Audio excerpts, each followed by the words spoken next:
Welcome, everybody, to another episode of 48 Talk. This is episode 144. Joining me today is DX Takamina in my upper right, Colin Jansen in the bottom left, and our very special guest, we haven't seen him in a while, Cristafari in the bottom left corner. What's up, Chris? How are you? What's up? It's been almost So 2 happy years. to have you here. 2 years. It's been a long time, man. Thank you so much. I'm glad me and you were able to meet earlier this week and talk about you coming on. Really happy you took the time for that. And first of all, how are you? How you been? What you been up to? Give us an update. Well, I've been a little stir crazy for the past couple weeks, and it was nice to get out and see you because I've been dedicating the last month working on trying to find a new job. So not too much idle. Well, I've done some idle stuff here and there, but for the most part, it's just been my full-time job has been looking for a new full-time job. As you know, I recently was doing an internship for the Japan Times, which turned into becoming a contributing writer, and I've done a few articles there, 2 solo articles and then a few other articles. And I'm looking to continue with that, but we'll see what happens. Yeah, okay. And then on the idol front, how's things going with her? How is your beloved Wasamin doing? Yeah, exactly. What's she been up to? Well, Wasamin has spent the better part of the last month and a half out of town.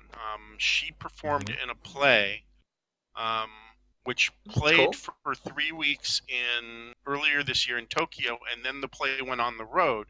And she spent most of May in Osaka and Nagoya doing the play, and then for the last month she's been filming TV shows, and she's been in Tottori Prefecture and Oita Prefecture. So I haven't seen too much of her aside from the occasional special event that she's done, but luckily from later this month she has a whole bunch of special events, 2 that you had to win, and I was lucky enough to win 2 of them, so both of them. So, Nice. Awesome. I'll be seeing a bit more of her in the upcoming weeks. Awesome. And have you been checking out any other idols lately? Is there anybody else that's kind of been catching your eye recently? Well, if you read the article I wrote in the Japan Times, I listed the 5 idols that I like, and I mentioned, of course, Wasamin, who I call the Enka idol, and it was about idols you don't know. So I always mention Minyo girls, who are kind of an Enka idol crossover group. Another group, Kisby, who just released a new single. And then I try to see AKB stuff when I can, mainly applying for theater shows. And I also went to the HKT handshake event this past weekend, and that was a lot of fun.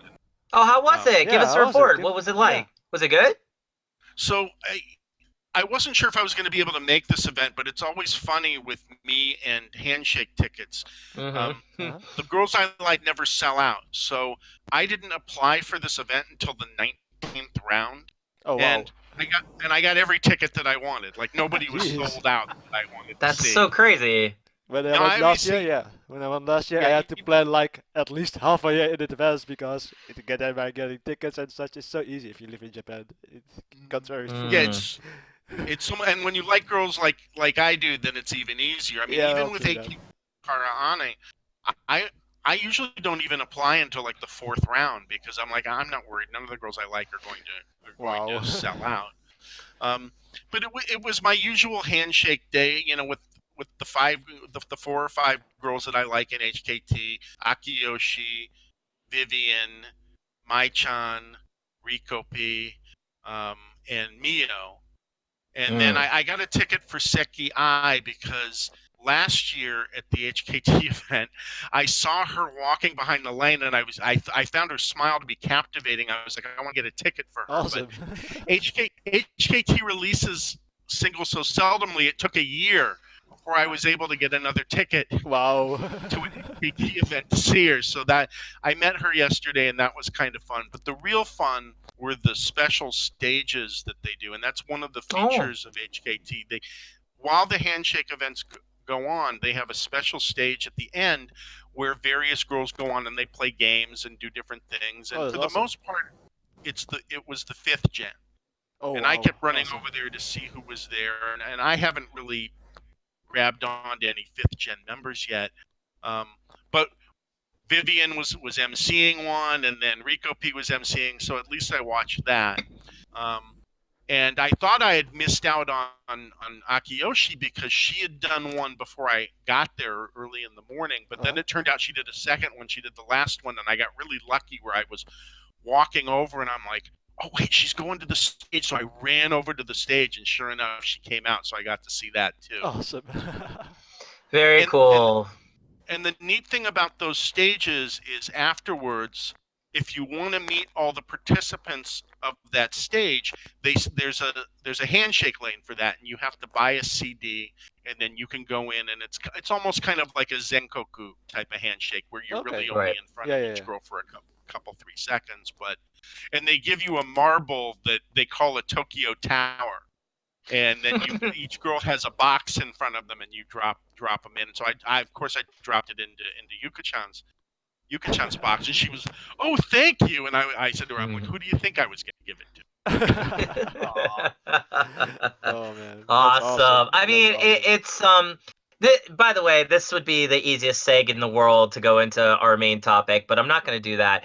I just want to take a quick moment and say to everyone out there watching, and we actually, I think, have a lot more new viewers since the last time we were on in terms of our reach now, because we're definitely a lot more global thanks to our coverage of like a lot of the sister groups. And believe me, we're getting into it tonight with one of them in particular. Yep. But the thing is for all of those of you out there who don't know who Cristafari is, he's been a long-time Stage 48 contributor.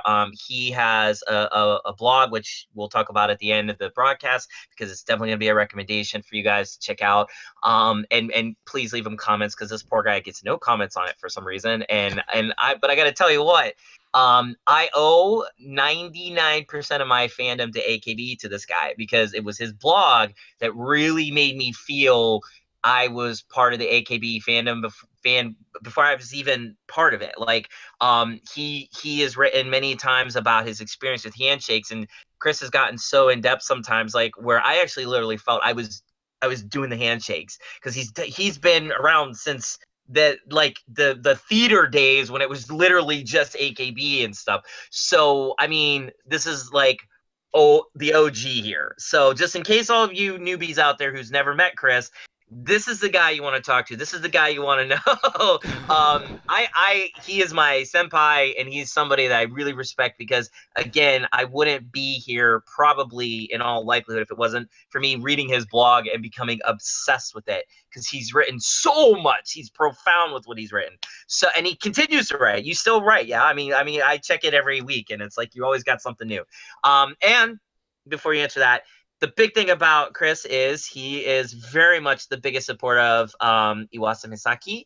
And if you don't know that name, shame on you.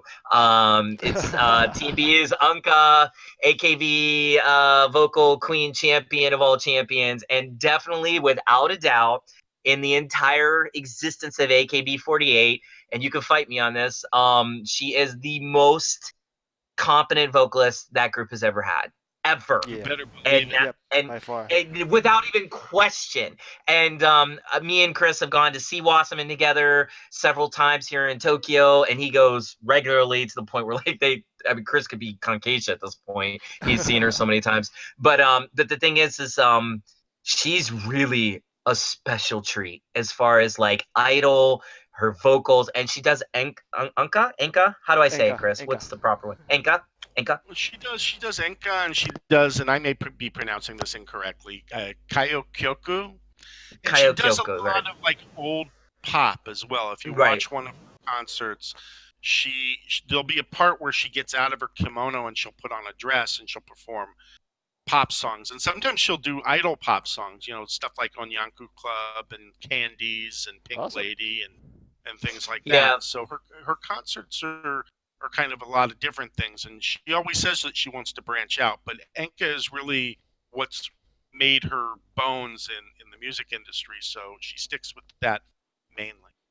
not only that, but like me and Chris, like Chris has taken me to see her in a tiny little upstairs Enka store in the middle of nowhere, Chiba, to the big, beautiful theaters that she's played. I've seen her on both, and I'm telling you what, this girl is unbelievable. And every time I've done handshake checky with her, she just makes you feel like $1,000,000. And not only that, she's drop dead gorgeous. That always helps. But it's like she's got her own charm, her own look, her own appeal. She's very humble, which I was really surprised, because a girl that has that kind of a voice, you might think there's a little bit more gruff to her, but no, she's super humble. Right, Chris? I mean, I always get the impression that like she always feels like she can do better.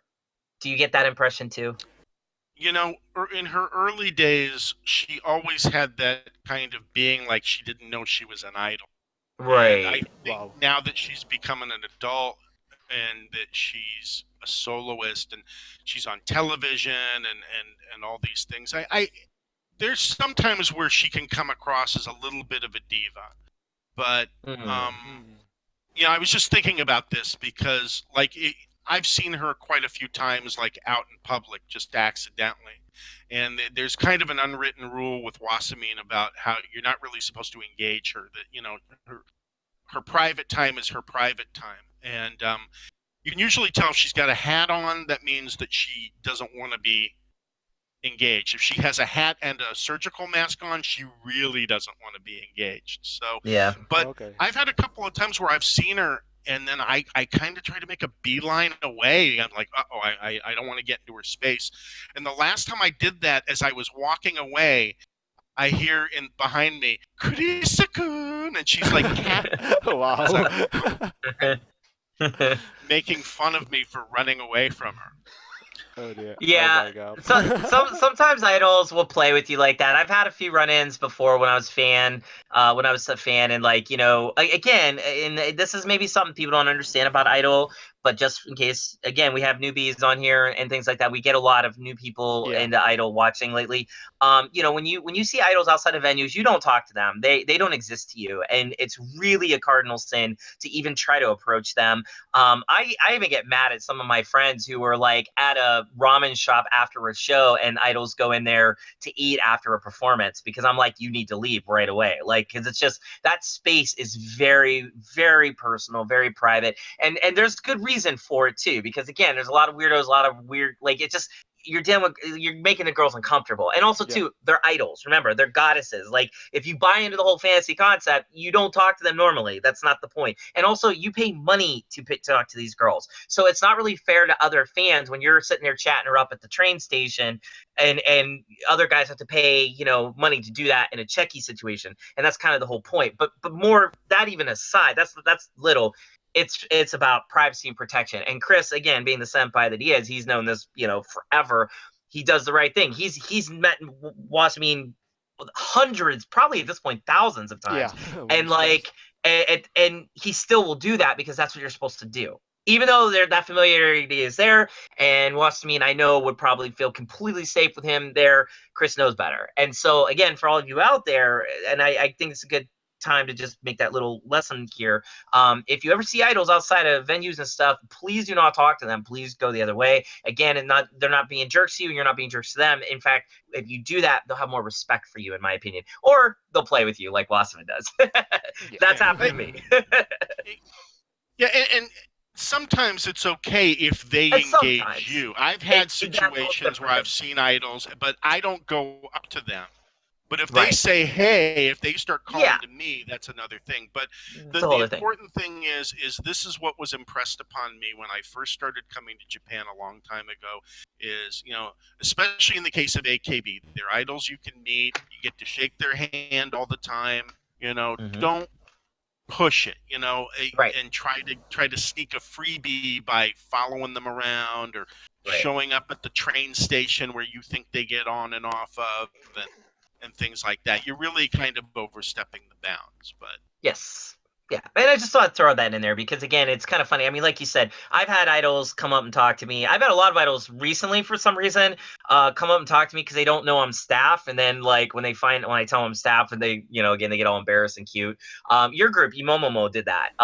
When I was in Akihabara, they were passing out flyers for the one man, and Chris has recently gotten into Imomomo, and they're a great, wonderful underground idol group. So Genki, so much fun. Necroma actually has a pretty good history with them, and their producer's awesome. He's super like they're just cool. Like we run into them, we play shows with them. But yeah, they came up and talked. The girl I actually like, the girl that you like, actually, the one I think is actually really super cute, with the glasses. She came up and was like, "Oh, hey, you come to our one man." I'm like, "I'm staff, I can't." And I'm like, "You don't remember? We just played with you like the 2 weeks before." And she's like, "Oh," like, yeah, I was the only white guy downstairs next to the other only white guy, in Rokumeikon, where it's impossible to go downstairs and be white unless you're staff. So it's like, she was like, "Oh, that's right." It's so funny. So it does happen. Go ahead, Chris, I'm sorry. And a coincidental story with that was I met Imomomo outside a Necronomidol concert, if you remember. Crazy. And if you go around Shibuya and Shinjuku and Akihabara, there are idols all over the place who were passing out flyers. And in fact, I used to see what's the name of the group that works at Deer Stage? Affiliate Saga used to do it outside the AKB48 theater all the time. That's right, they did. But I was standing outside of Chelsea Hotel, and it was Minase from Imomomo who mustered up the courage, because normally they see a non-Japanese person there, they think, oh, he's not here for idols, he's just accidentally in the neighborhood. But she actually took the chance and came up to me, and we ended up having a 5-minute conversation, and then she says, "I know who Wasamin is. I'm friends with Wasamin." She's the second idol who's told me that she's friends with Wasamin. Of course, I always ask Wasamin about that, and then I always get the same response. She's like,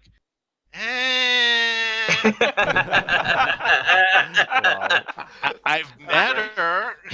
Yeah, I'm a little jealous because Minaste remembered you, because when I talked to her at Akihabara, and after I told her I was staff, we were just kind of BSing for a minute, like going over like idol stuff, and I was like, my friend Chris.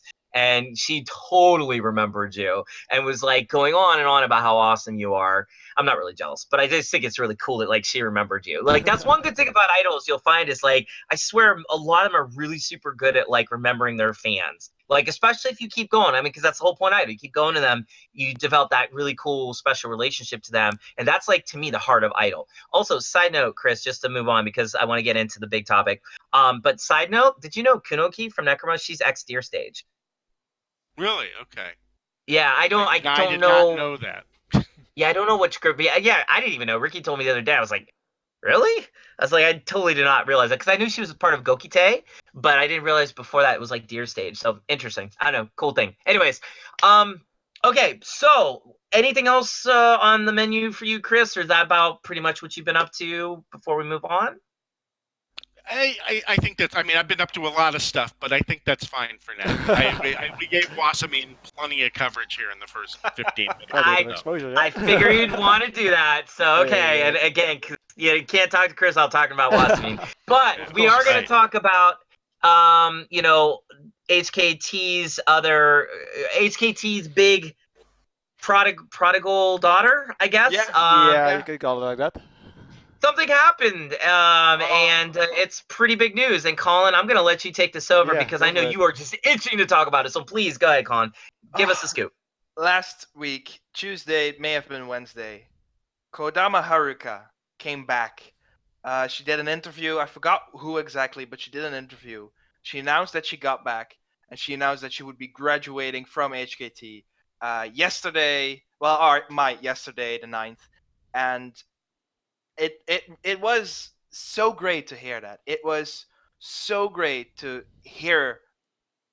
see her be back in a way, And it was really one of those announcements, if you can call it announcements, that made 2019 for me better. I really mean that. Especially today, I saw the videos of her with her stage play that she will be doing with all the actors, and I saw her. I heard her speak. I heard her lisp. I saw her smile, and I cried. Like I cried. It was beautiful to see her again. It really, honestly, that video alone. Well, there were a few, but from that moment, that the name is escaping me, but I cried. Like it was beautiful just to be like, there she is. She's back. She is different, but still the same look in her eyes, the same smile, and it was really one of those things where I'm like, I'm happy. I'm happy again, just to see her again, to see her be happy, which is the most important thing out of all. That she is happy with, just happy, and I was just wow. When I heard it, I couldn't believe it. When I woke up this morning and I saw her tweet, I saw her Instagram post, I was like, this is amazing. She's back, and it's amazing. Like I'm still quite emotional about it, just to be like, she's back in a way, graduating. But honestly, I don't mind as much as I would have been. But yeah, at least she is back. It's awesome. That's the main point, I think. That's the main thing. She is back, and that's honestly, and her being happy, that's all what counts, really. Though what if I'm allowed to have one tiny nitpick, and I think most people will agree with me, I wanted to see a proper send-off. Just something, maybe one song, maybe on the theater, one, maybe one, that's like a a nitpick. God song or something like that? I would have something, that one tiny thing. That's the only complaint that I have with it. Otherwise, you know what? When I saw her smile, I was like, I don't care. She's back in a way, and I'm happy. It's beyond amazing news, really. Awesome. Okay. What do you think, DX? What are your thoughts on this? Well, for me, I'm just happy she returned, and the only thing that will keep bugging me, because I don't think it was passed on during that interview, is what happened during the time of the hiatus. Was it like some sort of ailment or something like that? That's the main question I still have, but hopefully she will shed some light on it in due time, I would say. But for the most part, I'm just happy she's returning, and if she has returned and updating her social network services and such, because it's been a long time. It's been a long time. Yeah. What do you think, Chris? What are your thoughts on this? First of all, I'm curious of what Colin felt was different about her. Her cheeks. Her lips were also different, but I felt that her cheeks were very different. It's like they're not as cheeky anymore, if that makes sense. Like I really felt that she got. I don't know if she did like something like a surgery. I don't know. Maybe possible. I don't know what she did, because the last time we all saw her, she was fuller, and this time around it's like that was away, that was gone. But I would say the cheeks, the cheeks were different. They were essentially kind of gone-ish, less, I should say. Right. Yeah, there's definitely part of the story that we don't know, and we're probably never going to know, Exactly. and that's probably for the best. I think with KB, and especially in the light of what's happened with NGT lately, we get this idea that we have a right to know everything, and we really don't. And I think the fact that everything's been kept under wraps is kind of the reason why she's left in the first place. And maybe, Haruppi always came across to me as very happy-go-lucky, not a stressful person, somebody who has fun, but it could be that was just a facade, and we didn't really see what was going on for her underneath. And you couple that with, Sakura's gone and Sashi's gone.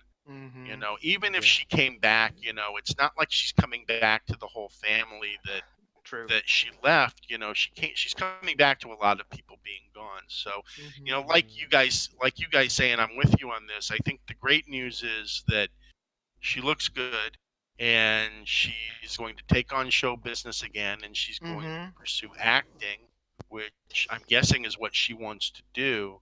Mhm. And so she's not disappearing. And when some girls graduate, you wonder if you're ever going to see them again. But with her, she's going to be pursuing show business, so we don't have to worry about that.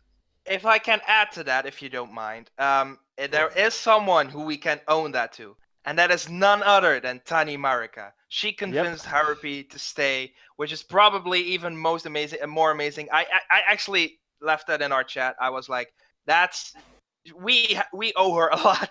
Tani is amazing. It's like, if she would have graduated altogether, that let's look at it at the bright side. She is back in a way. She's going to act, and we all actually owe it to Tani Marika, which is honestly very amazing. Sorry to interrupt you there. I wanted to add because I remembered it again.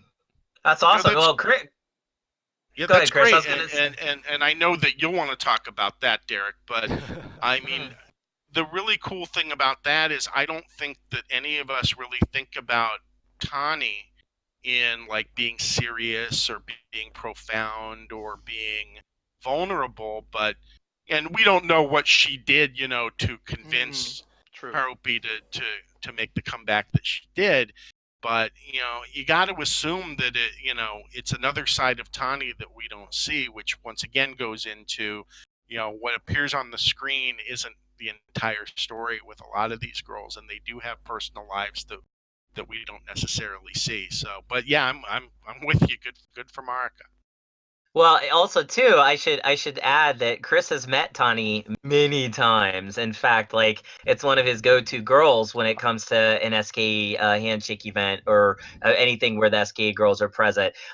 Your last interaction with Tani was pretty interesting, if I remember right, Chris. Yeah.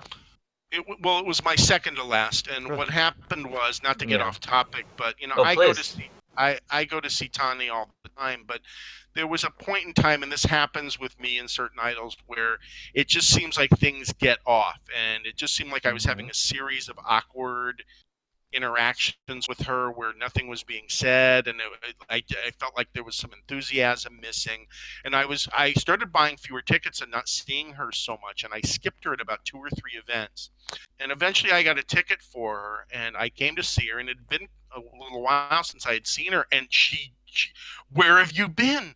Why haven't you come to my lane? She was like, and she wasn't kidding. She was actually serious. I haven't seen you. Why aren't you coming to see me? And I was like, oh wow, she noticed.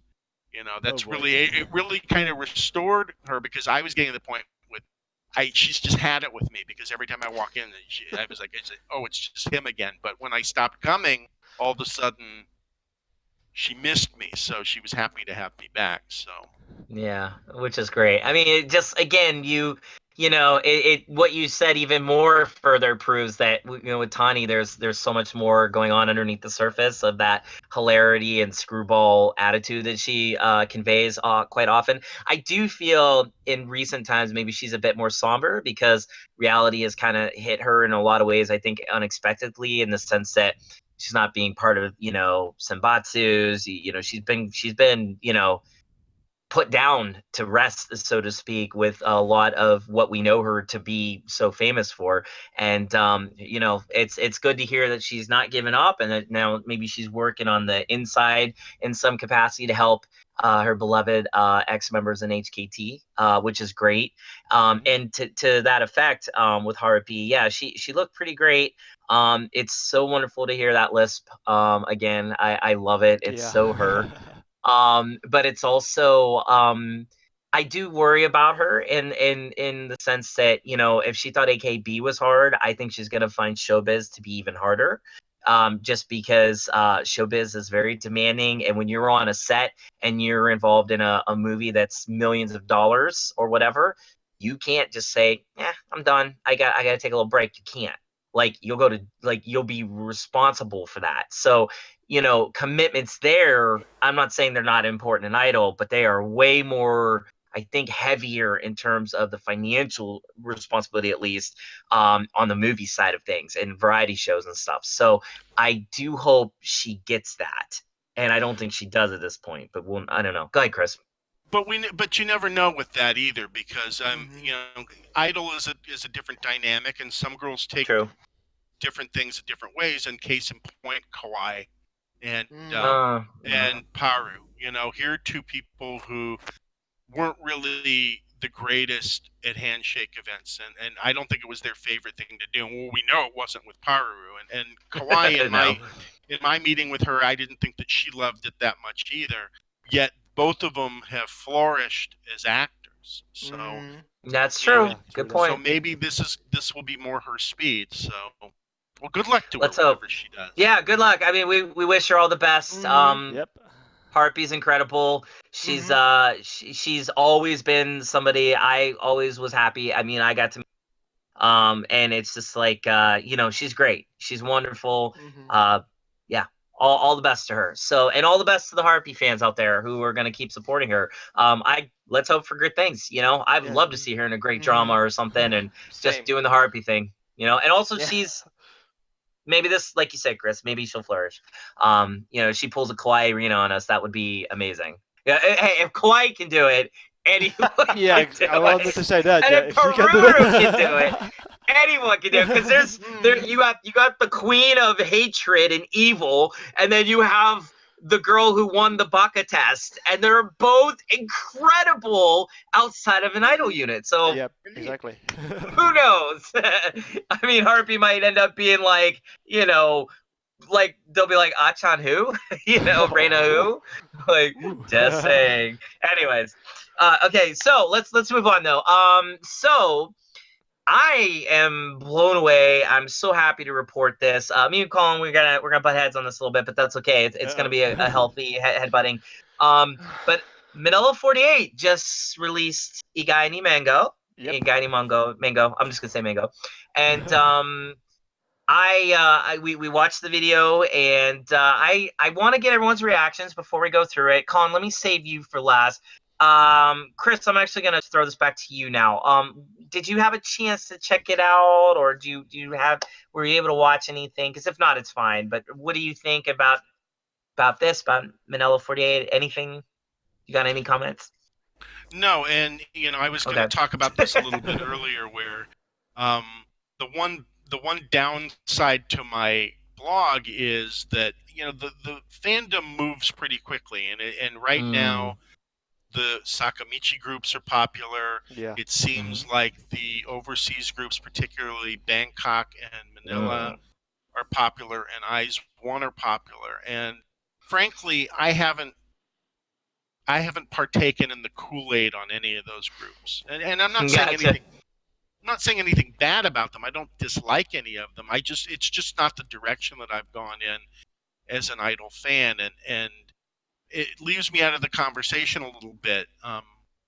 But no, I haven't seen that one. And frankly, I haven't been too interested in the Philippine group. I do kind of like BNK48 because I think they have a lot of interesting members, and I met one of them. Who was the one that I can't remember who I met? Who was the one that came to Japan? Was it Music? Couple of them did. Yeah, a couple of them. Yeah. Who did the few exchange? of them have gone student? to Japan actually. No, but one of them did an exchange student thing, and I think it was Music, if I'm not Mobile, I mistaken. think. Mobile, yeah, Mobile. mobile. Oh, it was I think Mobile. it's Mobile. Yeah. Oh, it was Mobile. So Mobile's the one that I met. She was very nice. Oh, cool. Yeah, Very, awesome. very cool. You're that's awesome. Go ahead. But back to Manila 48 doing the SK48 song, which is a song that you and I discussed once before that we really like. So Yes. And I will get into that shortly. DX, what are your thoughts? My thoughts about the MNL48's Igai ni Mango. When I first saw the video, it was like, interesting take. It's a summer song, and instead of going to the beach, they go to an amusement park, which makes sense because you usually visit those during summers. It perfectly makes sense. I did heard some criticism about it not being a Mizugi type single, but I'm fine with it, to be quite honest, because for some reason I don't see MNL doing Mizugi style videos, I would say. But I have one big gripe about the video, and the sound mixing is a bit off, I would say. At times during the video, I heard the background music being way louder than the vocals, I would say. So at times it was more like I'm listening to the background music instead of hearing them sing, and that's my only big gripe I have with the video itself. The song is fine, only the mixing is really off, but I think Fair you enough. can go into it more in detail, Derek. So I'll leave it. Oh, I will. Trust me. Let's hear from Colin though. So Colin, and we for this broadcast, your thoughts. Give it. Go ahead. Okay, and let me make one thing clear. I do not hate things. I think hate is an awful thing to do. I think it's a waste of time and energy to really hate anything. I do not hate MNL. I don't hate anyone. The only thing I hate are nitpicks in general life, but I don't particularly hate anything. I think the song itself is fine. It's fine done. The costumes are kind of cute. I think the members did very fine. I think that the MV itself, it didn't work. When you look at the song itself, it's a summer song. Yes, you can go to the amusement park in the summer. You can go whenever, depending where you live. But it's when I looked at the lyrics of the Mango song, I was like, this is really summer. And when I think of summer, I think of the sun and the beach and water. You don't have to do Mizuki. I do not really care. Just make it summer-ish. You can do it very well summer-ish. Many groups have done that where they don't really do Mizuki, like I said, but like really summer-ish wear. And they did that. The thing is, I don't see a summer song here. I think the outfits are, but the MV itself, I think they didn't get it. Like when you look at like the lyrics and the song itself, and even the when you see the MV of SKE, it's a summer song, and the lyrics, again, I say that word a lot now, they really emphasize on let's say the one word in the Mango song that's very known, splash. Yeah, I didn't okay. see anything. It's like one kind of thing. Imagine being AKB's Halloween night, doing a very good MV, but there's no Halloween anywhere. Or something nitpicky like Labrador Retriever, where there are no dogs, but the song is about a Labrador Retriever. Even if you make a fake one, that still kind of counts. There are certain songs, something like Juichi Gatsu no Anklet, where it's like, you can interpret that in many ways. You can do it differently. That is fine. With the Mango song, it's like, I don't think that they should have went this way. I think the Philippines have great beaches, great summer feel, but this one it's a miss for me. Again, I think the members did a good enough job. I think the song itself, execution wise, is very nice. It's just the style of it, I think, is a miss. I don't think that they should have gone with that style for this song. Another song, debating whatever it will be, in and of itself, it's fine. I like an amusement park, but it's a miss because they should have kept more parts of how the original should be. That's my opinion. Okay. Okay, and let me ask you this, Mizuki, did you think it should have even gone that far, or do you think that wasn't necessary? No, it wasn't necessary. Like I said, the costumes itself, they're cute. I'm like, yeah, that's summery costumes. I think that maybe more detail, but I'm kind of a guy that likes a lot of detail. Sorry, a lot of detail in the costumes. I think that they were very cute. And when I just take the girls and the costumes, I'm like, yeah, that's summer. I get that feel. So they should not, Mizuki. I don't really care if it's good enough. And with the costumes, I feel it's good enough here. Okay, all right. Well, hey, that's actually pretty fair, Colin. That wasn't that. I thought you were gonna blast it, but no, that's actually pretty fair. No, that's good. Okay, so here's the thing. I got lots to say. First of all, my girl Kay is in it, so hey, right there, automatic win for me. Kay is amazing, and anything you can see her in and doing in MNL, check that girl out. For hafus all around the world, you rule, Kay. But I've said this like every time, so you know that already. And you've even called me out on it, which I think is awesome. So, and I'm still waiting for you to call me back in that sense. Not call, like, I mean, like, well, I mean, like, I called you out and said come here, and I still haven't heard anything. You haven't messaged us, so I'm kind of bummed about that. You're welcome to come on here. Anyways, that's a whole other thing. Anyways, all right, sorry.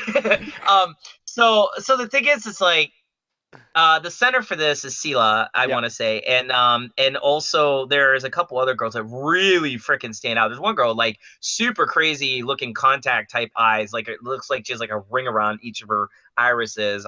She's got like a little black curly hair kind of. That girl is awesome. I don't know who that. I don't know. they have standouts. Like, I'm finally seeing it. But here's the thing I like about two things I like about it. One, they got the idol part right. They got the dancing right. They got the costumes right. I thought this looks like an idol group. This doesn't look like a group that's confused about what they're supposed to be doing. MNL is here. They're finally here. The second thing I like is actually what you didn't like, Colin. I like the fact it's not summary. I like the fact that they did something different because when I look at what Bangkok 48, BNK 48 did with beginner. Yeah, beginner.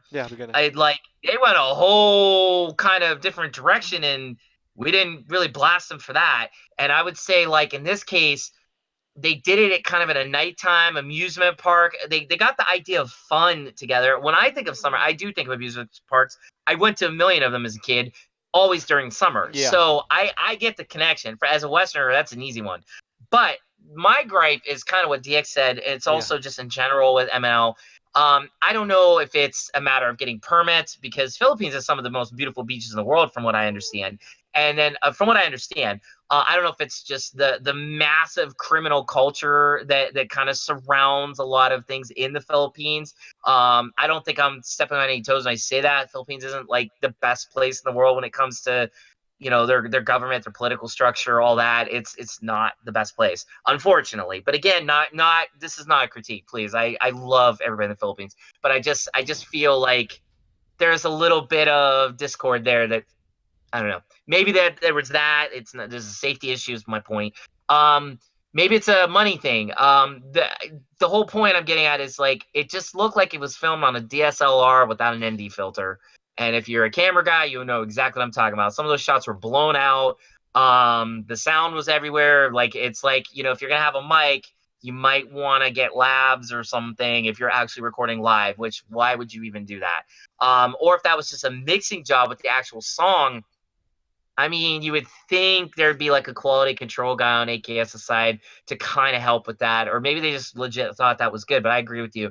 Although in my headphones, it didn't sound too bad. It was mixed okay in my headphones, but I have a feeling if you actually played it on like a decent system, you could probably using my stereo set. Yeah, so yeah, then it became more apparent, I would say.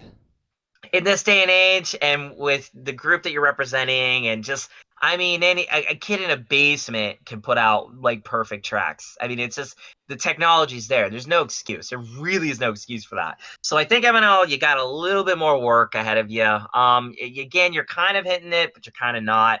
I'm kind of bummed by that because it was a little distracting in that regard. But I did like the nighttime shot because everybody thinks summer. They think like sun and ocean and happy. You did it. I think that's creative. I think that's cool. I think that's different, and I applaud you for it. But then again, that could have just been a logistical thing. We can only film the amusement park at night. I mean, it could have been a logistics thing. I don't think maybe they were trying to be creative. I think it might have legit been that. Also, too, with Mizugi's and things like that, I think, again, the Philippines is very sort of religious in their background. Yeah. I don't think we're going to see any of those girls in bikinis anytime soon. Not that I need to or want to. I'm just saying, like, for Mizugi's, it's might be harder for them. I don't know. Maybe not. But that might be another conversation that could come into the overall discussion about MNL48 and where they're going and what they're going to be doing with their members. I'd love to hear from all the MNL fans because you guys sure love to hit our comments. So please talk about your thoughts. Let us know what you think about Igai Mango. Did you like it? Did you hate it? Do you agree with Colin? Do you agree with DX? Do you agree with me? Are you like Chris and don't really care? But don't really care in a mean way. Just haven't gone that route, as he said, in a very political way of saying it. Like he's just like, it just hasn't been my trajectory. That's a great way of saying he just doesn't care. I'm just kidding, Chris. I do care, but it's true though. I know. I'm just whatever. We each like what we like, and we make no apologies here for that. So what I will say though is I loved it. I thought it was good. I can forgive it for being shot on less than a favorable budget, it looked like, but that's okay. That's fine. I'm not ever gonna knock anyone for that. They got the costumes right. They got the dancing right. Kay's in it.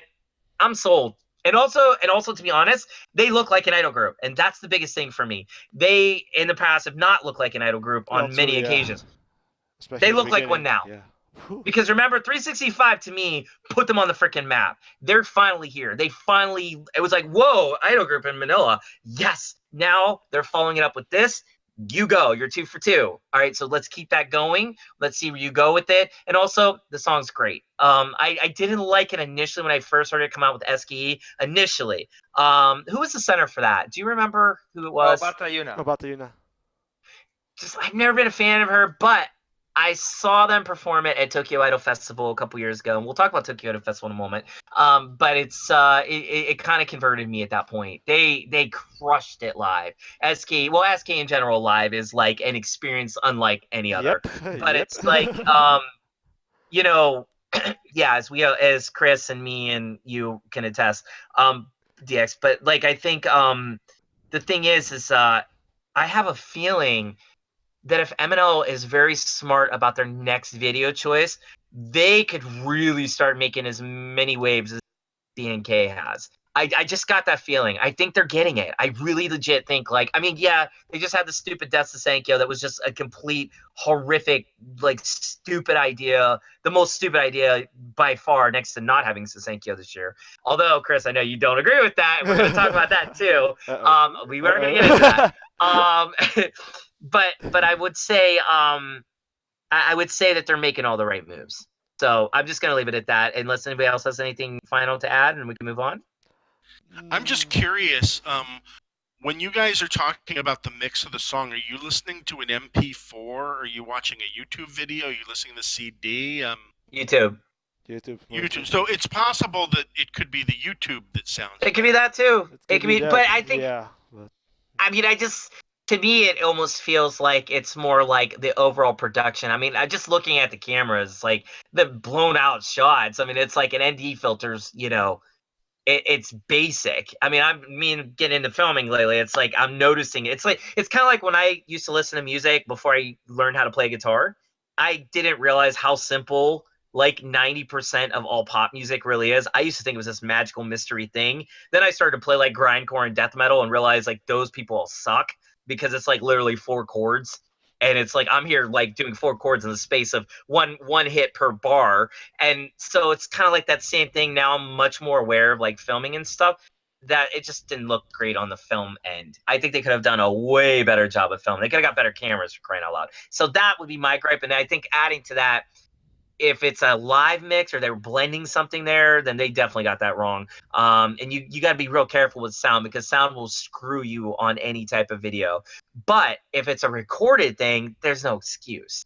So I don't know. Maybe you're right there in that sense. If it's a compressed track put onto the video through YouTube, yeah, I mean, you're going to lose sound quality. But I would be curious to hear it nice system on a recorded track. So if anybody has listened to it in the MNL camp or can attest that it's pretty darn good, we got any audio people out there, give us your comments, let us know, because I'd love to be corrected on this, and I'm sure DX would too.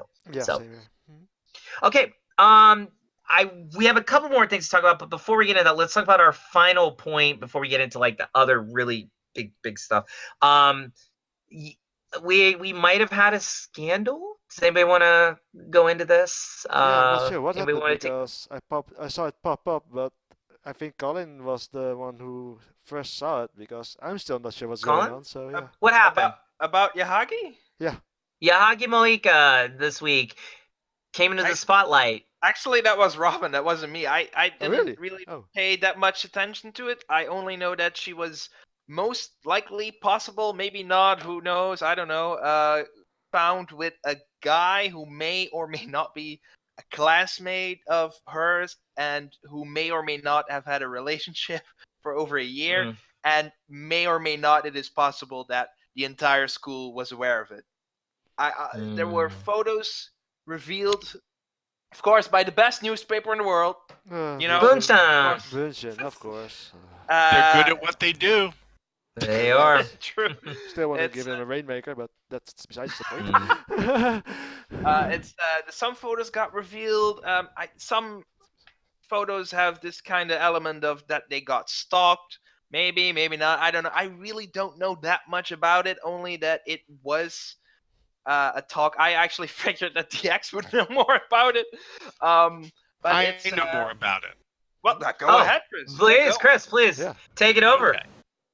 All right, and I don't claim to know everything about it, but what happened was that Bunshun published a story with Yahagi taking a picture with a guy at Disneyland. And the story was that this is her boyfriend and it's a classmate.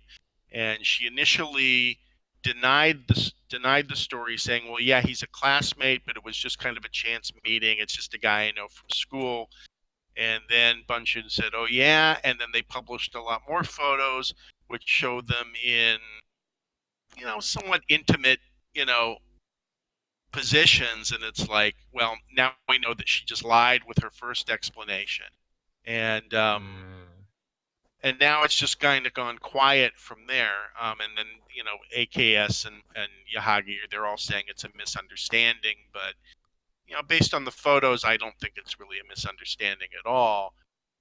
She's obviously, spending time with this guy, and he is a classmate. And then the other issue is, who's the person sending the pictures to Bunshun? Is it a classmate?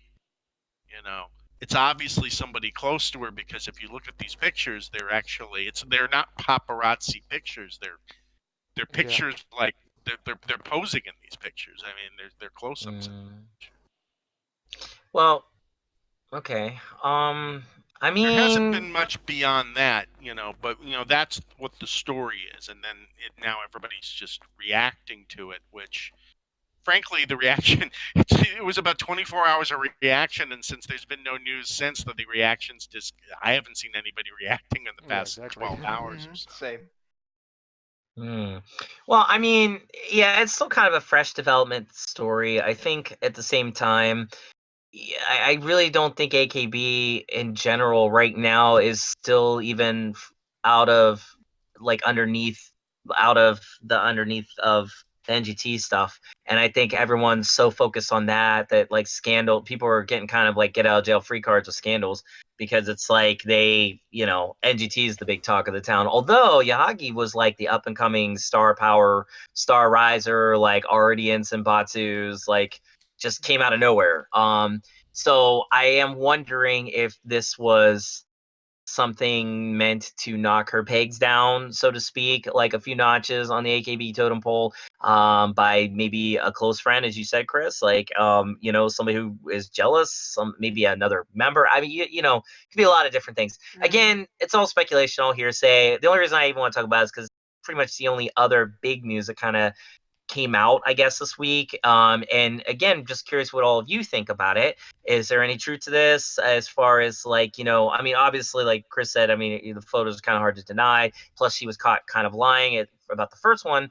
So right there, the dishonesty is on her end. It's going to be hard to believe anything on that she's trying to justify. And at the same time, we're going to get into that whole, idol dating territory comment, which we're not going to do because we've beat that one to death a million times. But the thing is, it is an interesting point that, why now? I mean, you have to wonder if people were sitting on it, what the deal was. I don't know. I don't really have any much to say other than that, except just hope it goes away, I guess. I don't know. I'm not really a big fan of hers, so I mean, I know everybody's kind of really into her. I'm not. So I'm with you, Derek. Yeah, I'm not. She doesn't really. She doesn't do anything for me. Exactly.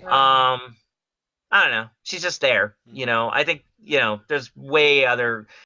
It just kind of bums me out that somebody like her. And I don't even know what I mean by saying that. That sounds so mean. Maybe let me rephrase it. Yahagi Moeka can have all this great stuff happen to her, have this thing with the scandal come, and if it's whatever it is, and then my girl Tani is just sitting in oblivion, playing counselor to ex-idols. I just don't like it. Why? Tani's awesome. She has no scandals. She's amazing. Her only problem is her room's dirty, and we can take care of that. I'm sure a million fans would clean her room for her if she wanted, and not in a weird, creepy way either. It's just come on. She's amazing. I offered to clean her room once. Did you? I did. I believe you. I think that's right. You did. You wrote about that. Again, go to Chris's blog. He talks about all this. His stories are hysterical, especially Calaton. Him and Calaton were best buds, and seriously, the stories with Calaton it's even better. But yeah, that's Tani, she just deserves it. And she's not. I don't know. Maybe this will be a good way. Like maybe people will see us like, huh, Tani, let's put her in. Let's give her. You're up to bat. Let's go. I don't know. Maybe key holder next time. Maybe. Oh wait. Speaking of that, did something happen with NMB this week? NMB? Totally forgot that. Was it NMB? Didn't they get sold? Yeah, and then we got sold, yeah. Oh, that's like officially sold. They were already pretty much in control. Yoshimoto Kyoraku already had like at least 60% control of NMB48, and this week it became apparent that they were officially sold to Yoshimoto Kyoraku. So it's pretty much official now. But everybody already knew Yoshimoto had full control pretty much. So it was pretty common knowledge at this point. So go ahead, Chris. I know that at least some of their fans are hopeful that this will mean that the group will become more active and proactive. I mean, to be honest, NMB48's been kind of off my radar for a while now, and I'm not sure how that came to be. And I don't think I'm the only one. So perhaps this might spark something for them if there's a little bit different of a management dynamic, but I'm not sure how big that change is. But not getting off of Yahagi though. I have things to say about Yahagi. Oh, please. By all means, let's go back. And I don't want to get big into the whole love band thing because I happen to know that my opinion is not the opinion of a lot of people, and that's okay.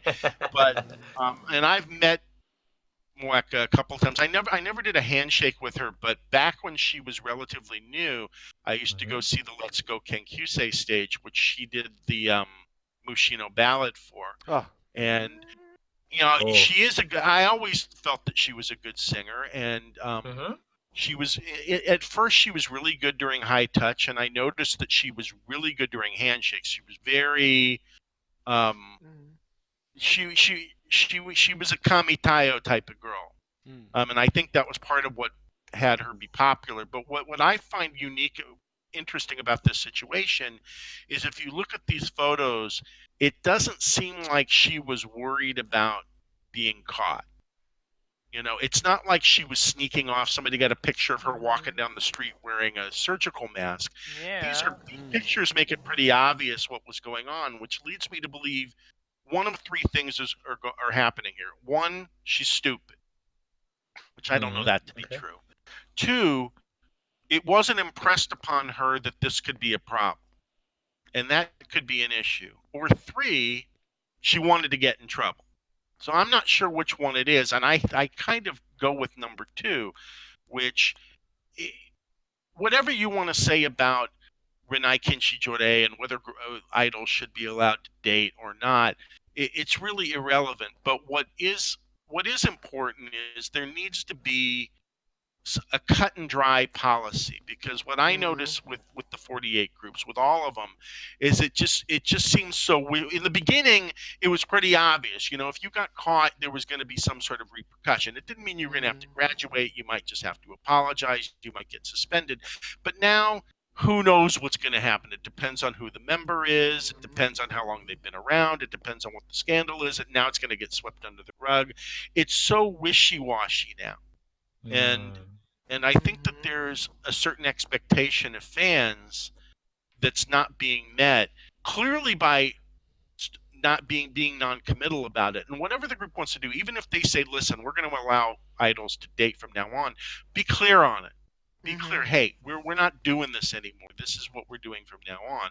But as long as we're kind of in this iffy state, we're going to continue to have these scandals over and over and over again. And it's not good. It's not good for the idol world to have that stuff.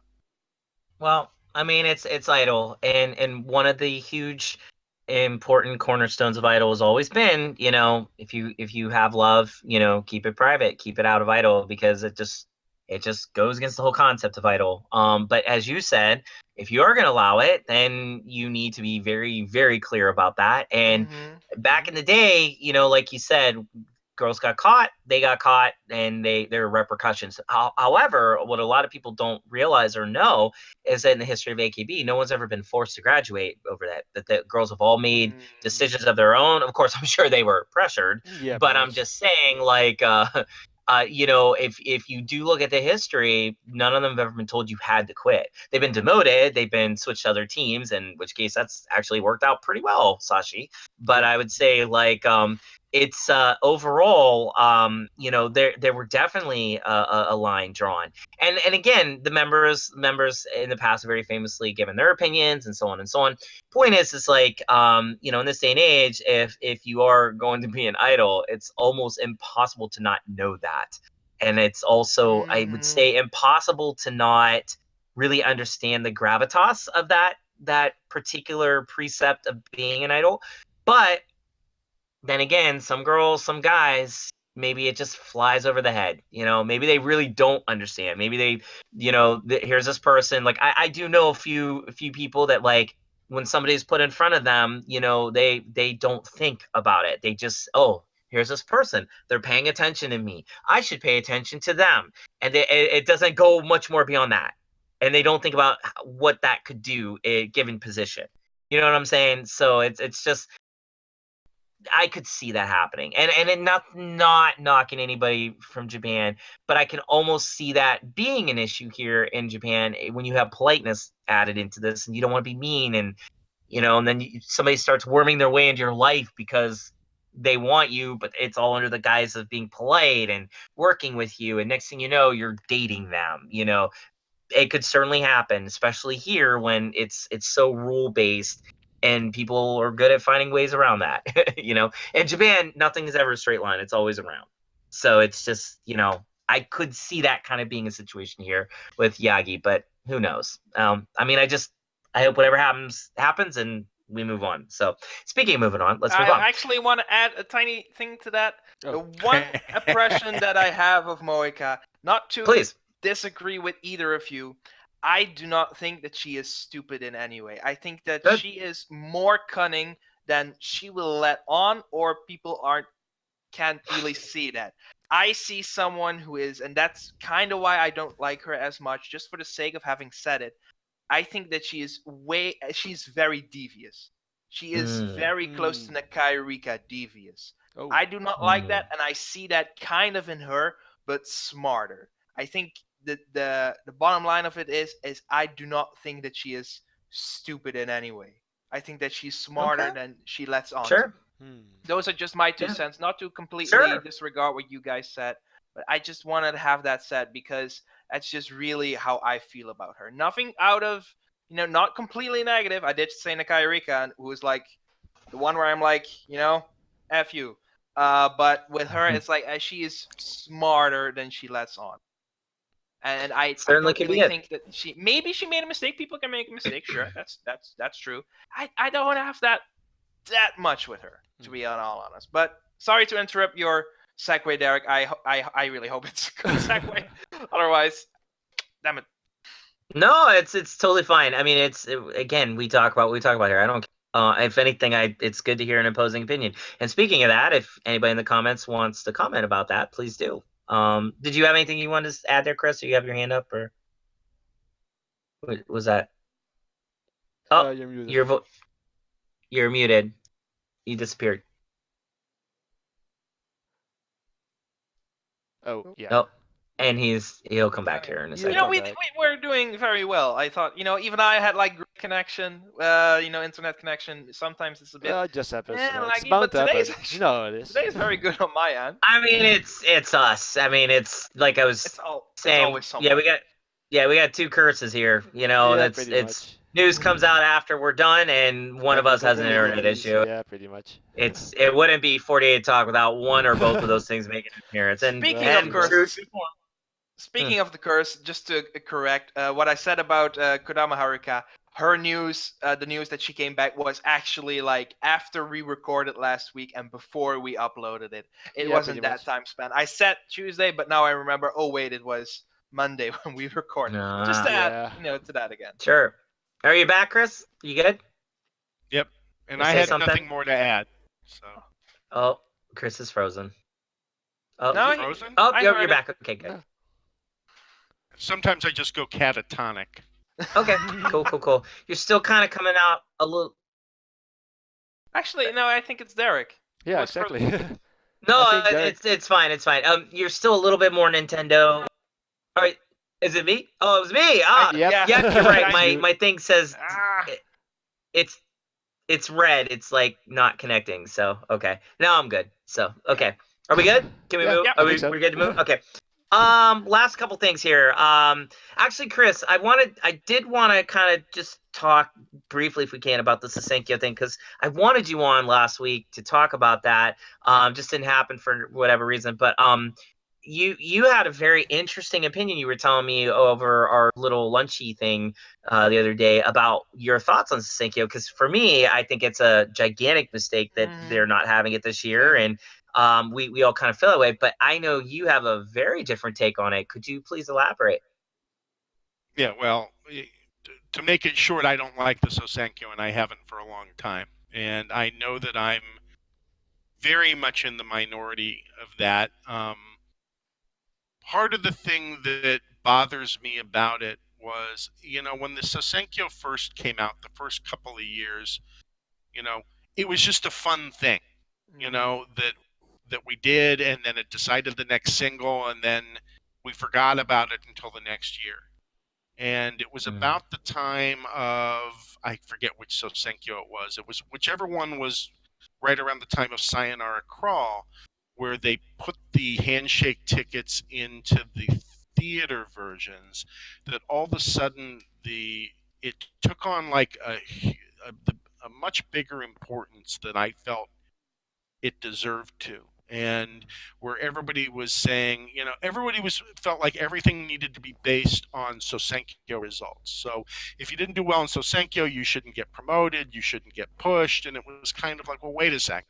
The people winning Sousenkyo are the people being pushed in the first place. So what chance does that give somebody who doesn't get any push or promotion to really advance themselves? And people would always, the answer was always, well, grassroots, like Cowtown. It's like, well, not everybody can be Cowtown.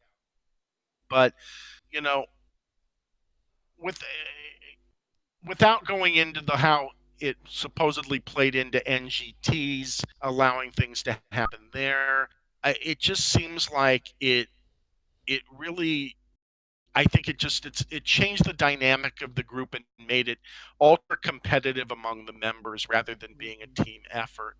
And I think that it does nothing to improve the morale of the girls who are theater girls who hope to one day be something bigger than theater girls, and it keeps them locked into an abyss because they're not, the Kitazawa Sakis of the world are never going to challenge the Matsui Jirinas for the crown. The best a girl like that's going to hope for is like next girls or up and coming girls. As much as they put on their poster, I want to win, it's just not going to happen.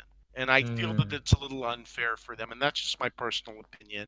And I know an interviewer wants to ask Wasamin, what's the first word that comes to your mind when I mention Sousenkyo? And her response was blue, meaning sad. Sad. Okay. That it was always like a really tough time for her, and she did, she had a couple of years where she all of a sudden jumped up into next girls, but for the most part she unranked more often than she did, so it was always depressing for her during Sousenkyo time. So I'm happy to see it go, and it's probably going to come back, but I'm not sorry to see it go. At least for 1 year. Sure. I mean, then let me ask you this, just to play devil's advocate here, then, Chris. Well, what should be the big central pulling event then for AKB to take its place? Because I feel that's the real issue here, is that there isn't anything to really rally the girls. I mean, if you want to talk about obscurity for some girls, now all girls will be obscure because we have nothing to base anything on. We barely have variety shows. The Junkin tournament's a joke now. It's like there's nothing. So do you have a suggestion for something maybe else to kind of take its place? Not in the way that I think you're asking. And Okay. Jonkin's a whole other conversation that we can get into. I used to like the Jonkin, and I don't like it anymore. Yeah, we all did. Same. We're all with you Yeah. there. But I liked it in the beginning. I thought it was kind of Yeah, it was awesome. because everybody had a chance to be in the Senbatsu. That Right. was Yep. great about it. You know, So forget good. about the fact that it always seemed like a Senbatsu member won. Except for the first But one. at least for the other 15 spots, it was really up for grabs, and anybody could be in there. And Tommy Yeah, it was got cool. in there, and a lot of other people got in there as well. You know, I come from, I was into this group back when, a big concert for them was Shibuya Axe. Wow, that's Wow. crazy. It was Yeah. before the stadium, stadiums were just a twinkle in their eye, and big shows like that were really not part of their repertoire. So I've always been a theater guy, and I've always felt that the heart of the group was in the theater. And as much as it's kind of forgotten by the general population and the general fandom, to me, that's what makes a difference. And I almost got out of AKB48 until I started winning theater shows again, and it helped me get into members that I probably would never have noticed otherwise. And I actually made my own top 16. I know you guys did your own. Yay! Awesome. actually- Please. I Let's hear actually it. made my own. Let's hear it. Awesome. Let's see here. At number 16, Chori. Oh, And, Nakanishi. Oh, nice. and Chori's one that I rarely go to see at handshake events, but every time I do, she's great. And I sit there and go, why don't I go see her every time? She's so funny. And she's So so funny. Number 15. Who's 15? Kaho Sato from SKE48. Yeah. Okay. Okay. It's funny because in the beginning I thought she was becoming really popular, although it seems like it's waned a little bit. Although I think she is in Senbatsu usually, isn't she? Not sure. What I like about her is she's very flirtatious in handshakes. She'll lean in really close. I noticed it's what made me want to go to her. I was watching her from another lane. I'm like, she's really like full fan service for her fans. I'm like, I got to go experience this.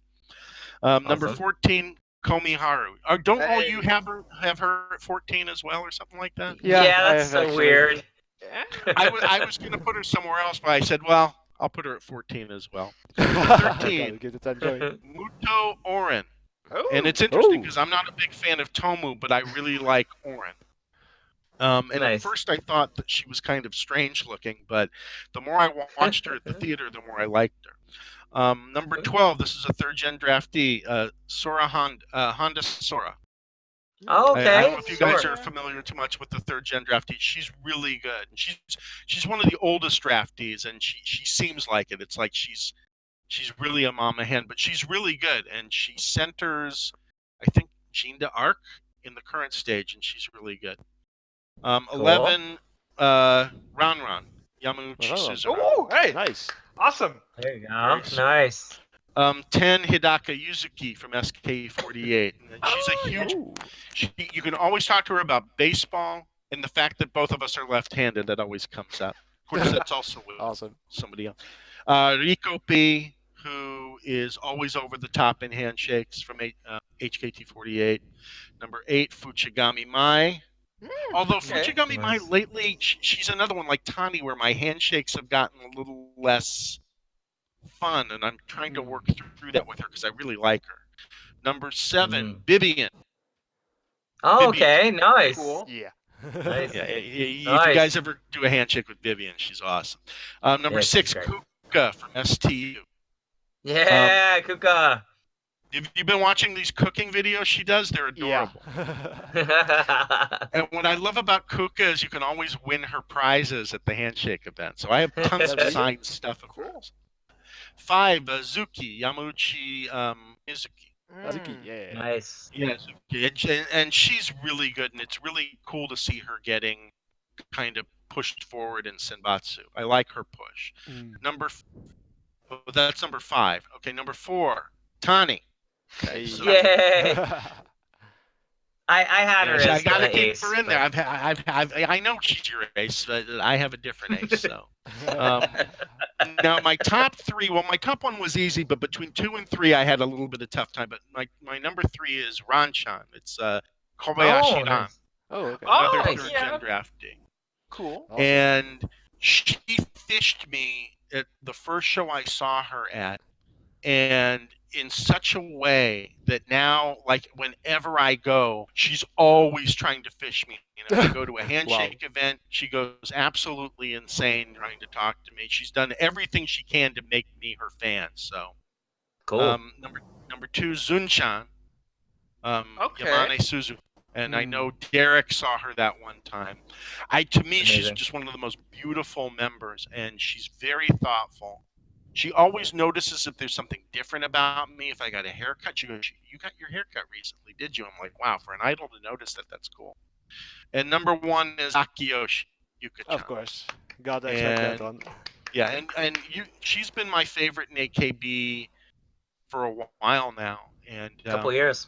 she's just really sweet, and she's very smart. You think of her as kind of that baby girl, but she's actually quite intelligent and kind of low key and introspective, and she's fun to meet. So I highly recommend you give her a chance. But that's my top 16. So there you go. Great That's list. great. Great.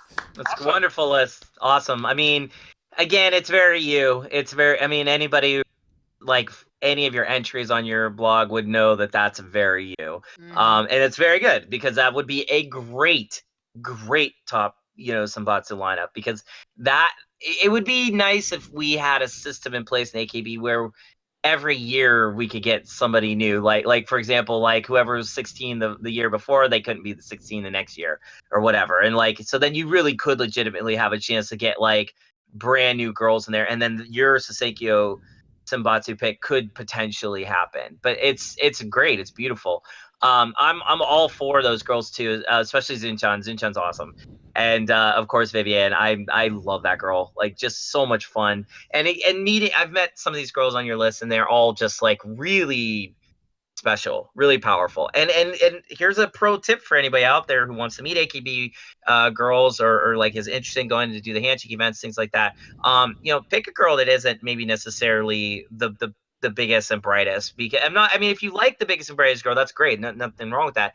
But you're gonna find that a lot of these girls that don't have like long lines, they might work 3 times as hard to make you their fan, and they might really notice things because you might be one of their only fans in that sense. And so you're going to get that more attention. It's kind of like when we play shows with like smaller idol groups, and I've seen this over and over again, unfortunately, where some of these groups will just stand there, they have nobody going to their checky lines, but then they get that one fan, or that maybe those 2 fans, and they go crazy. They have so much fun with just that one fan because that's all they got. And so they could be mad, depressed, but they do the idol thing. They make you feel like $1 zillion, versus you go to some idol groups, you're being, hi, thank you, see you later, go, bye, 30 seconds, go, gone, if you're lucky.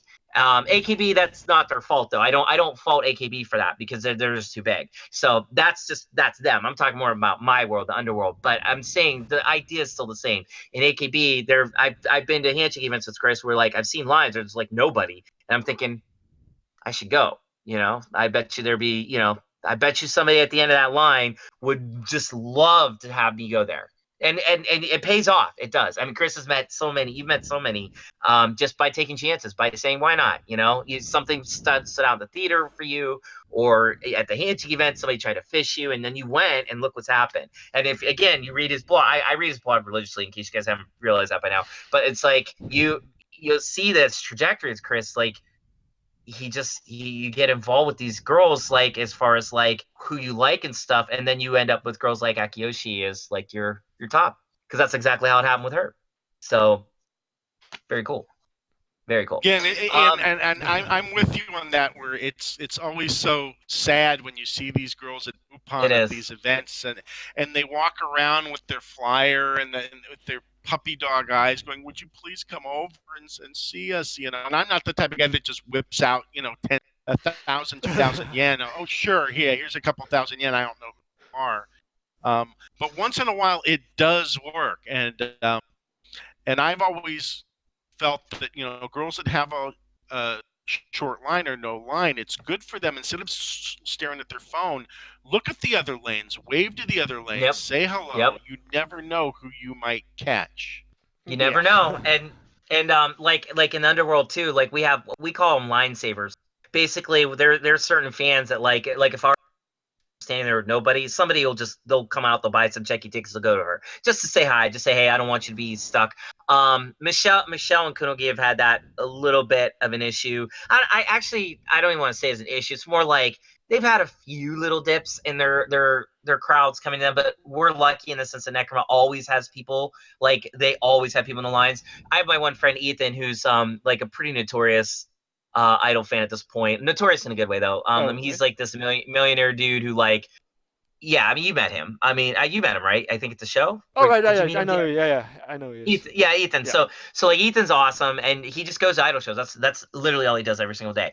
And he loves the line save, and he's actually met a lot of great idols that way. And he's created good relationships with idols he never would have met if they weren't empty in like their lines. And he's done that for us too a couple times. Where like we've had some shows where it was like really, really sparse with our fans, because we were playing like shows where our fans like it was just like it was other groups and their fans, which we like to do that a lot because we want to convert people. And Ethan will just come, he'll just line save like crazy. He doesn't care. And then also even I do that because I noticed like we played a show at Earthdom where you saw Necroma DX, and there was a fan there for Hanako-san, and he came over and we were just talking about his t-shirt. He had a Hanako t-shirt on, and I was just talking to him, and then I was like, hey, you should come check us out, and he did. He did a check with Michelle. Now he's coming to all the shows. Like he was there last night. He kept going to Michelle, and like he's a young guy, he's really young, but it's like I saw the spark.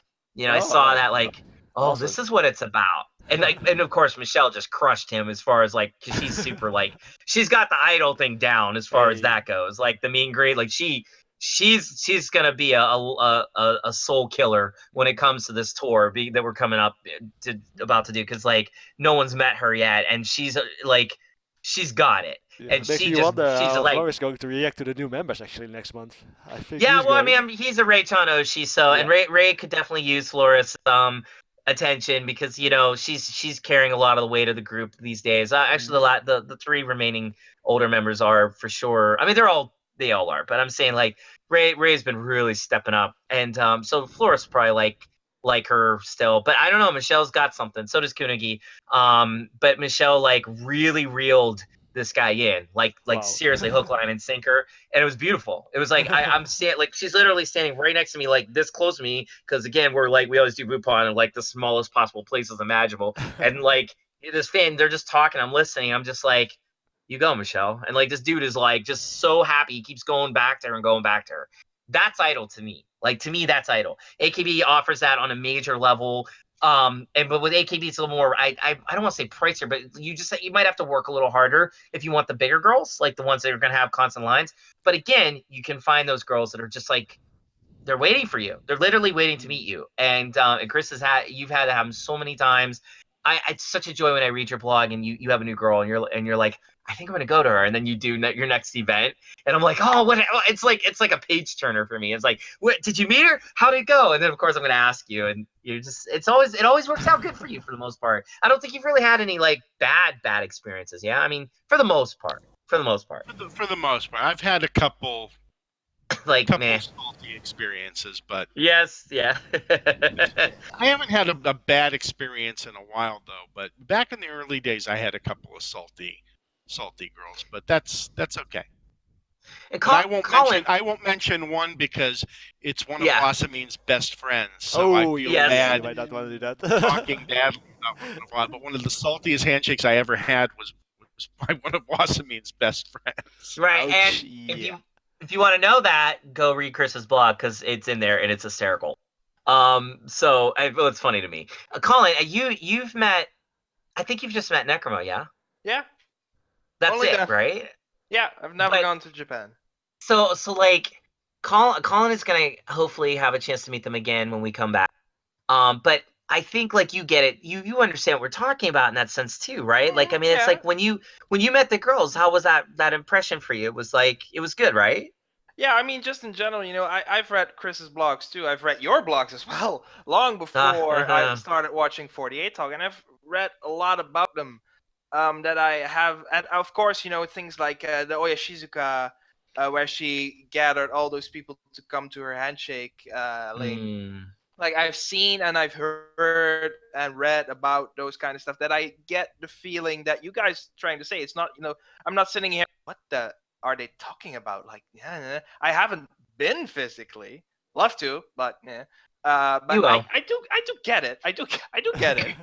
Well, I didn't mean it more like that.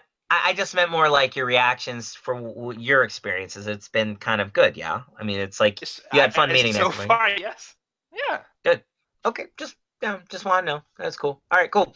All right, yeah. So I think we have one more topic, and then we're gonna go to our recommendations for the week. I don't think we'll spend a lot of time on this one because it's just really it's an easy one. But Tokyo Idol Festival's coming up here. Oh, yeah. We just kind of wanted to briefly start getting the conversation going about this because we have a lot of representation from the AKB world on this one, as well as the other groups, if I'm not mistaken. Colin, who can we expect in that sense? So the Tokyo Idol Festival that we're talking about is on the 2nd till 4th of August, 2 months from now, and I believe, if I'm correct, Team 8, SKE, NMB, HKT, and BNK will be there.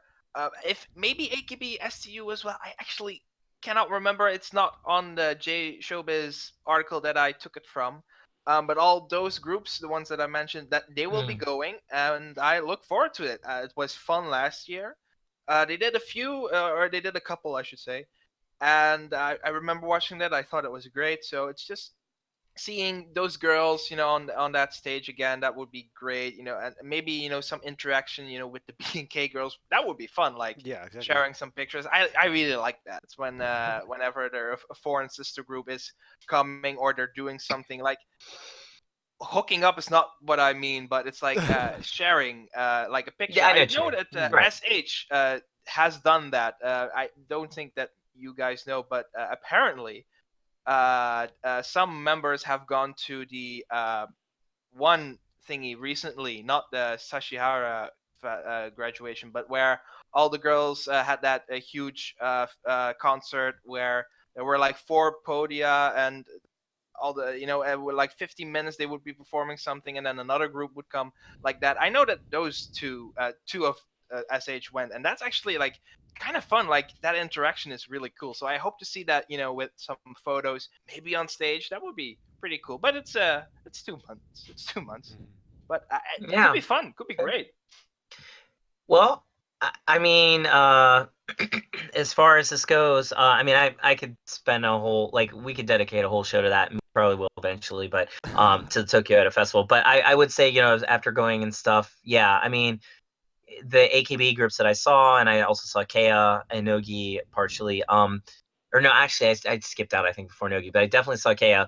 I just saw things I'll never forget. I saw some incredible fan stuff, and I definitely saw the girls on the stage just crush it. And it just like you said, Chris, like you're a theater guy. I think I understand that. Like when you can see the girls performing, even when we've gone to the handshake events, they've done the mini lives. It's like it really reminds you why you put up with everything that comes along with AKB. You're a fan because they really there's an energy there. There's an excitement that it makes you even forgive the songs you don't like when you hear them live. You're just like, yeah, I'm cool, I'm down, I don't care, it's cool, because it's like you're so happy and you never know what's gonna happen, and that's also really cool. Like there's always this like craziness to it. And Tokyo Idol Festival, it's a lot of idols, it's a lot of heat, it's a lot of drinking water and trying not to Don't die forget to from drink heat water. exhaustion. I almost passed out when Yes, I went. Oh man, I don't want to be remembered many on that times day. this guy dancing my butt off and wanting to die. But the thing is it's kind of like a platter. If you don't want to spend $40 to go see one group, you can spend that much and see a ton. Yeah, But true that. also good luck getting in on the main stage stuff though, because that's, well, like I said, that's a whole other discussion. We could save that for another time. But it is cool to be thinking about. We have some groups from AKB going, and that's awesome. really hope Seems that like- yeah, go ahead. Seems like please. most all of them are going. I looked at I the mean, pretty list much. and it's everybody. Well, for AKB it's Team 8, but all the sister groups are going. BNK, the Japan sister groups are going. BNK48 is going.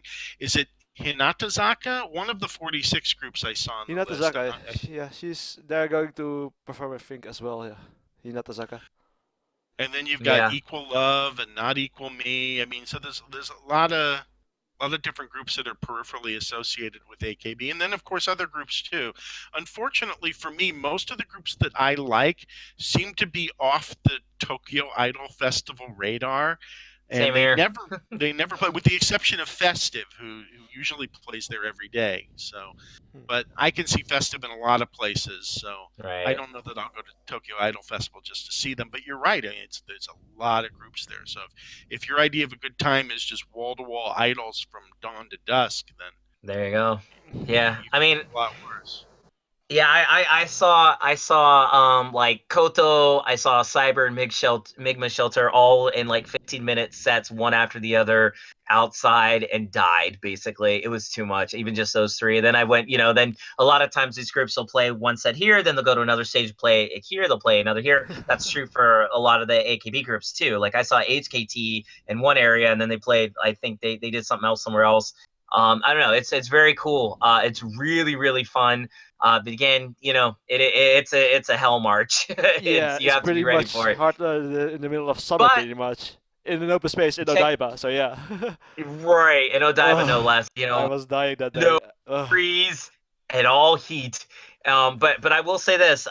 It is fun. Bupon can be really fun. You get a lot of cool merch there. It's cool. And again, AKB is gonna be there, man. I mean, what more can you ask for? It's gonna be awesome. It's gonna be a good time.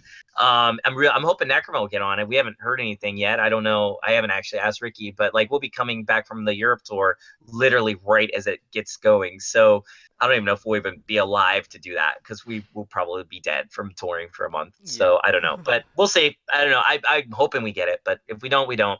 A lot of groups that I know and love, like they, for whatever reason, we're just not important to them. So that's cool. I mean, whatever. It's makes us underground even cooler, I guess. But I do love Tokyo Idol Festival. I do think it's a great thing, and yeah. And now that all these groups are on, and I'm really excited for BNK. I have a feeling there's gonna be a lot of Thai fans there for that, and I have a feeling Or it's even the gonna be Japanese insane. fans, they are there as well. Well, For yeah, there's BNK them, itself. but I'm telling you, when I saw Teammates fans, like when I went and they were doing all little bunny hops for First Rabbit, and they were just every 3 seconds shouting Yui's name, and it was like you couldn't even hear their MCs, and it was insanity for Team 8. I can't imagine for BNK because we know the BNK fans are insane. So it's like if they all come over and cause a ruckus, that's going to be amazing. I hope they do. I do. I mean, in a good way, not a bad way. I mean, I hope they look at all the Team 8 fans and go, really? Well, we got you. Don't worry. We'll show you how it's done. This is how we do in Thailand. Because honestly, they're the honor roll students now of AKB. They just can't do anything wrong, apparently. Well, we'll see with Chiang Mai, but, that's a whole other thing. So, okay, I think we have blazed through this. Let's go to our recommendations for the week. DX, let's start with you. What are you suggesting for this week? For this week, actually, in 24 hours of this recording, London Hearts is going to be broadcasted, and that is going to be a sports festival like Mette Hendriksen used to do. With Awesome. four AKB48 members, or 48 group members rather. That's so crazy, man! I can't. That's so pumped. Are we excited about this or what? Oh, Like, it's gonna be I fun. want to see it. I want to see it. All Yeah. X members. Yeah, Which all X. I mean, that's so cool. That's a good idea. Okay, cool. Is that it or anything else? Yeah, I'll keep it at that. So please. Okay, cool. Colin. Okay, I don't really have a recommendation, but really something that I wanted to bring up quite quickly. AKB48's channel has been doing these videos, off-shot cam, where it's just members behind the stage doing whatever. And at AKB48 staff_T, the person behind it who is in charge of those videos, the off-shot cam, the Fukuoka Sena challenge, Nishikawa Ray, Chiba Eri, and someone else doing something. This person is subbing the videos after they've uploaded. The most recent one, I want to say number 7, he subtitled last week, and today I believe he subtitled the one before that.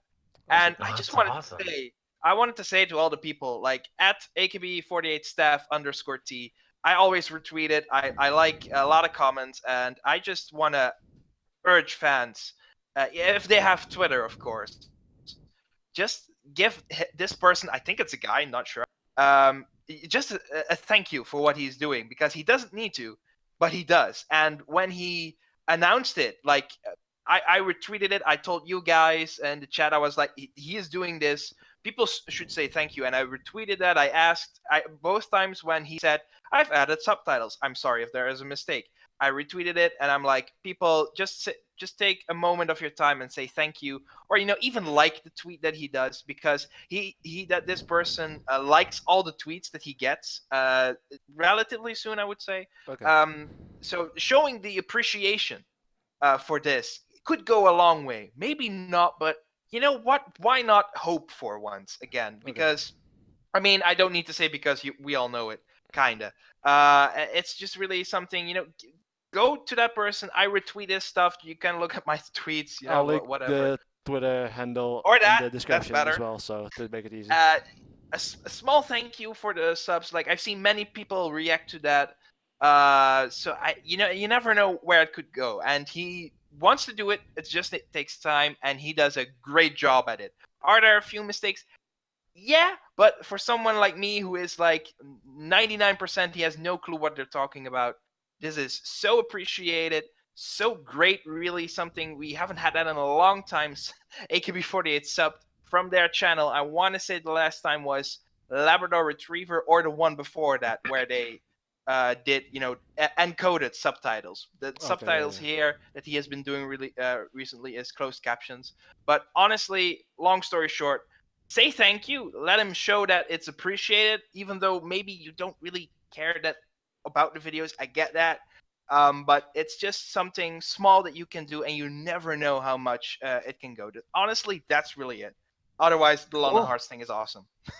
Awesome. No, that's wonderful. That's really, really, really good recommendation, and please do that, everybody. Colin is right on the money with that.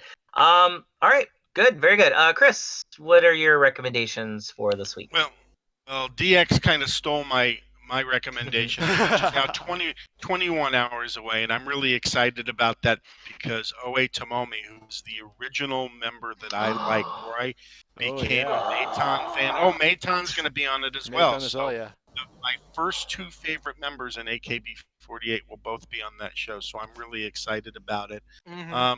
Aside from that, I mean, I just plugged my own blog, and what I have coming up, I mentioned on my most recent post, I don't really have any AKB48 handshake tickets right now, because there aren't a lot of events coming up with not a lot of releases. I don't think there are any events for the rest of June or July in Tokyo, and the August events I don't know that I can go to yet. But in the meantime, I have plenty of Wasamin events coming up, and the cool thing that she did, the Big Echo in Sengenjaya, Tokyo, has put together a Wasamin room, which if you followed Wasamin back 5 years ago, down in Hiroshima, there was a Wasamin bus that was all done up with her picture all over it, and there were pictures of her in the bus, and this is kind of the same thing, and you can rent the Wasamin room. But she's doing 2 events there next week and then at the end of June. And I've won both, so I'm going to spend some time in the Wasamin karaoke room, and I'll have pictures there. But apparently it's open to anybody, I think, through the end of August. So if you're in Tokyo and you want to go to the Wasamin karaoke room, it's in Big Echo and Sengenjaya. There you go. Very cool. And then what is and blog link? I mean, we're going to put it in the description, but just if people can hear it too, that would be good. Yeah, it unfortunately it's not an easy one to just rattle off, but it's INTLWOTA,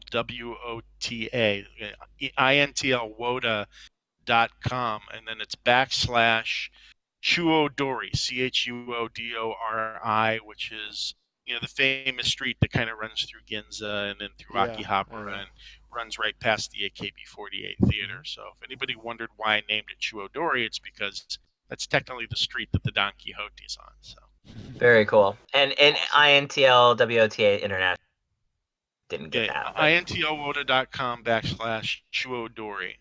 And again, we'll have the link. So Yeah. Mm-hmm. I'm sorry, Yeah. Chris. Go ahead. I didn't mean to cut you off. No, that's it. Are you good? Oh, okay. I'm Sorry good. about that. I'm good. I'm good. All right, very good. All right, go. yeah. And, my recommendations are again Necronomidal Europe next month. Our shows I don't even remember the dates, but we'll be there all month.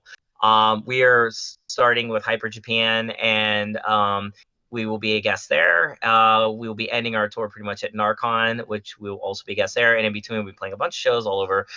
We have a really good show at the Underworld in Camden, which is in London. That Necroma's played there twice. It's always been great. We really want the next one there to be even bigger, if that's possible. We'll have another idol with us there too, Yukika, which is she's awesome and she's fun and totally opposite of us, which is great. We like that. But she'll be there as well. And there's actually, I think, some crazy like goth metal band that just got added. That like I think their singer is this Japanese girl. I don't know, but from what I hear, this group is unbelievable. So you're gonna have a great lineup. And also, if you're going to Hyper Japan to see Necroma, remember that's gonna be like our best of hits. We're trying to get new fans, so it's gonna be a lot of our good songs basically, but it's gonna be a short set because it's Hyper Japan. But Underworld, it's gonna be for the diehards. Like if you like Necroma, go to that show. It's gonna be intense. It's gonna be insane. Also, Chris at Orion UK is putting it together. Chris is amazing. He's bringing London Metal Matsuri. He's brought Idols. April? I mean, he's just awesome. So he's a good dude, and everything he's doing, I support, and we're really good friends with the guy. He's just everybody at Orion's cool. So that would be my recommendation: is to go and get your tickets. Now you might be asking, where do I get the tickets, Derek? How do I get tickets? Well, you could go to the sites and buy them, of course. But in case you're interested in like a VIP experience where you can get some VIP merch, you might want to go to this brand new website that just got put up, courtesy of this guy right here who knows how to code websites. It's called Idol Underworld, and it's idolunderworld.com, IDOL, and then Underworld. It's all one word, idolunderworld.com. Or if you're Japanese, Idol Underworld. And the thing is I created the site based off a conversation I had with Ricky, and also just from thinking about this for a long time, where it's an international site dedicated to helping international fans of idols get merchandise from idols. It's exclusively dedicated to just idol stuff. So there's not gonna be anything else. I'm not putting any other groups on there, nothing like that. So it just started. Necroma's the only group on there because that's the group I have immediate connection with. Also, me and Ricky, when we have a plan to, he's like kind of my co-owner on this. We have a plan to approach everybody basically, and we know everybody pretty much as far as the underworld goes and all these idol groups.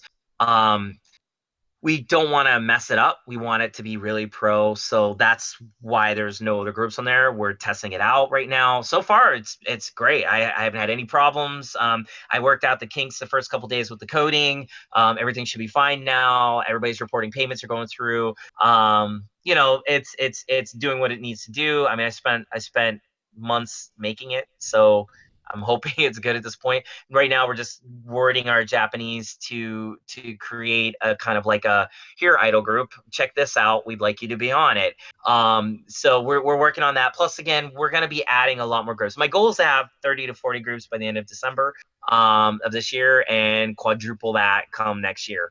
That same time. So we do have a lot of friends that we're going to be approaching soon. So once we get them on there, it'll start to be a lot bigger. But basically, you can go there, you can buy merchandise, including the VIP merch packages that Necroma is offering for anybody going to pretty much all the shows except for the cons, the festivals, because we can't really do them there. So you can get your stuff there. You can also get checkies. I'm a big checky guy. I love checkies. I think checky is at the heart of Idol. And so you can get random checkies. Eventually, when we have 30 or 40 groups, I actually have a random checky tab where you can just say, screw it, I'm just gonna hit this and get a random checky, and and I will give you a random checky from one of these members from one of the groups. And then also each group will have their own checky sets. So I'll be taking those, I think, for the most part. I'll just, when I see these groups, I'll just snap, some checkies, have them sign them. Boom, there you go. And some will be unsigned too. I also have checky folders on there. I have a great line of great checky folders that are simple and to the point and very cheap for the most part. And so while you're there, you can pick up those. I mean, it's just, there's going to be a lot there. Eventually, I'm going to grow this thing to be as big as possible and to have other things going with it, including exclusive stuff. I will have exclusive merchandise available only on Idol Underworld. I can't say what at this point, but we are going to have our very first item soon. And it's a doozy. It's going to be a huge one that I think when people see, they're going to freak out. And on top of that, I'm going to keep this all underground. So I'm not trying to go, unfortunately, for groups like AKB. I mean, if they said they want to be on, I don't know if I'd say no. But at this point, it's like I just want to keep it pretty much groups like that we play with and stuff. Although I wouldn't mind getting like a WAC group or, anybody from Akbek Records. WAC would be great. Like if I can get Biss or somebody, of course I would. And I do have my sights set on them all. So, in time, but I will go to the ones that I have the most connections to, which I have like 10 or 12 groups I'm super tight with, and I could probably literally mail them today. And I have a feeling they would be really down to do this. I don't know if they would, but I have a feeling they would. One group in particular, I think I'm going to get pretty fast here, but we're just giving this a little bit more time, but please go there. Please, that's my recommendation. Go check it out. You got any suggestions for it? Let me know. Just keep watching it because, again, by this time next year, it's going to be full-fledged. I know it because it just, once we get the ball rolling and I get all this stuff going, I mean, already the first 3-4 days it's been up, I've sold more on there. I mean, I've made more with this site in terms of like the merchandise and everything we've been selling than I have doing just about anything else I've done in my life. So it's going to stay, and it's only going to get bigger. And hopefully I can grow this into like a legit business. And then, like I said, we can keep expanding it and make it a central hub for Idol for many things, not just merchandise. But that's later. Anyways, those are my recommendations. I think that's it. Thank you guys, everybody. Thank you, Chris, so much for taking the time. I know it's super freaking late. Sorry, I'm almost gonna swear there. Because if anybody didn't know, yeah, when the camera's off, I have the F word comes out of my mouth every 3 words. So I'm sorry. It's so hard to discipline myself and not say it here. But we try to keep it family friendly. But thank you, Chris. Thank you so much. You betcha. Always a pleasure. Always a pleasure. Good luck with your job hunt. I need you to stay in Japan. You are my senpai. I need to be able to have lunch with you every couple weeks and talk about life. It's always so much fun to just get with you. And also, we got to do some more stuff together. Got to do some more shows. Thank you. Really, thank you. And Colin, DX, thank you so much. Yes. I think we held it down for Robin. I think he'll be happy, yeah? Yeah, I think so. Robin will be back next week? Yeah, I think he'll be happy, yeah. He's planning on coming back, right? I think he still wants to do this. Hope so. Maybe not. I hope so, too. Oh, well. Please come back. Rob. Yes, please come back, Robin. This whole managing this job, it's harder than it looks. But he's the best at it. So, anyways, Robin should be back next week. Again, anybody wants to leave comments on what we talked about, please do. We read them. Give me about the first 3 days this is up. I do comments and I have to cut or else I'll go crazy. So Colin has been really good about doing a lot. Like anything B&K truly is Colin's world. Me, I'm usually MNL, and DX is sort of in between. And then anything else in general, if we feel like commenting, we do. But I always will make it a point to comment. Chris, you are welcome to comment as well, too, because you are our guest, and we always love it when our guests come. So if you read the comments and there's something, if you want to address a comment to Chris, I hope you will take the time. You'll take a look, maybe answer.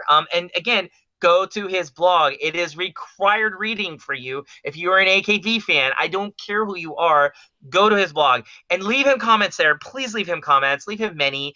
Give this guy a chance. Again, Chris, I don't mean to keep praising you here, but like you were just the best dude.